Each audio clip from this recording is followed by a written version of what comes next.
Hello दोस्तों, कैसे हो आप सब। आशा करते हैं कि आप सब सहकुशल होगे। अगले वीडियो में हमने करवा चौथ व्रत की पूजन विधि को देखा। पूजा के बाद व्रत कथा को अवश्य ही पढ़नी चाहिए। दोस्तों, करवा चौथ व्रत में कथा सुनने या पढ़ने के बिना व्रत अधूरा माना जाता है। शाम को जब सुहागन को सारी पूजा विधि के बाद यह कथा अवश्य पढ़नी चाहिए। तो आइए पढ़ते हैं करवा चौथ व्रत की कहानी। साहूकार के साथ लड्ड ढके। एक लड्ड ढकी की कहानी। बहुत समय पहले की बात है। एक साहूकार के 7 बेटे और उनकी एक बहन करवा थी। सभी सातों भाई अपनी बहन से बहुत प्यार करते थे। यहाँ तक कि वे पहले उसे खाना खिलाते और बाद में स्वयं खाते थे। एक बार उनकी बहन ससुराल से मायके आई हुई थी। शाम को भाई जब अपना व्यापार व्यवसाय बंद कर घर आए तो देखा उनकी बहन बहुत व्याकुल थी। सभी भाई खाना खाने बैठे और अपनी बहन से भी खाने का आग्रह करने लगे। लेकिन बहन ने बताया कि उसका आज करवा चौथ का निर्जल व्रत है और वह खाना सिर्फ चंद्रमा को देखकर उसे अर्घ्य देकर ही खा सकती है। चूंकि चंद्रमा अभी तक नहीं निकला है, इसलिए वह भूख प्यास से व्याकुल हो उठी है। सबसे छोटे भाई को अपनी बहन की हालत देखी नहीं जाती और वह दूर पीपल के पेड़ पर एक दीपक जलाकर चलनी की ओट में रख देता है। दूर से देखने पर वह ऐसा प्रतीत होता है कि जैसे चतुर्थी का चांद उदित हो रहा हो। इसके बाद भाई अपनी बहन को बताता है कि चांद निकल आया है, तुम उसे अर्घ्य देने के बाद भोजन कर सकती हो। बहन खुशी के मारे सीढ़ियों पर चढ़कर चांद को देखती है, उसे अर्घ्य देकर खाना खाने बैठ जाती है।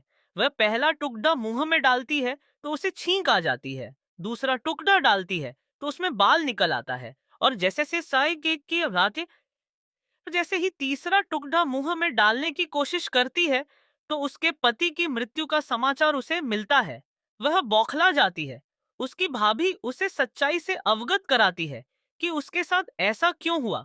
करवा चौथ का व्रत गलत तरीके से टूटने के कारण देवता उससे नाराज हो गए हैं और उन्होंने ऐसा किया है। सच्चाई जानने के बाद करवा निश्चय करती है कि वह अपने पति का अंतिम संस्कार नहीं होने देगी और अपने सतीत्व से उन्हें पुनर्जीवन दिलाकर रहेगी। वह पूरे 1 साल तक अपने पति के शव के पास बैठी रहती है, उसकी देखभाल करती है। उसके ऊपर उगने वाली सुई नुमा घास को वह एकत्रित करती जाती है।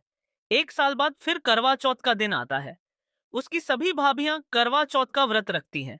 जब भाभियां उससे आशीर्वाद लेने आती हैं तो वह प्रत्येक भाभी से यम सुई ले लो, पिया सुई दे दो, मुझे भी अपनी जैसी सुहागिन बना दो, ऐसा आग्रह करती है।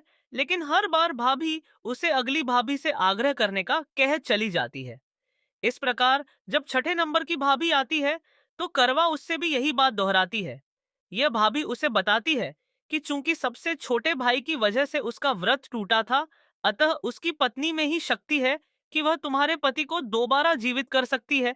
इसीलिए जब वह आए तो तुम उसे पकड़ियच लेना और जब तक वह तुम्हारे पति को जिंदा न कर दे उसे नहीं छोड़ देना। ऐसा कहकर वह चली जाती है। सबसे अंत में छोटी भाभी आती है। करवा उनसे भी सुहागिन बनने का आग्रह करती है, लेकिन वह टालमटोली करने लगती है। इसे देख करवा उन्हें जोर से पकड़ी डस लेती है और अपने सुहाग को जिंदा करने के लिए कहती है। भाभी उसे छुड़ाने के लिए नोचती है, खसोटती है, लेकिन करवा नहीं छोड़ देती है। अंत में उसकी तपस्या को देख भाभी पसीज जाती है और अपनी छोटी अंगुली को चीरकर उसमें से अमृत उसके पति के मुंह में डाल देती है। करवा का पति तुरंत श्री गणेश कहता हुआ उठ बैठता है। इस प्रकार प्रभु कृपा से उसकी छोटी भाभी के माध्यम से करवा को अपना सुहाग वापस मिल जाता है। हे श्री गणेश, मां गौरी, जिस प्रकार करवा को चिर सुहागन का वरदान आपसे मिला है वैसा ही सब सुहागिनों को मिले।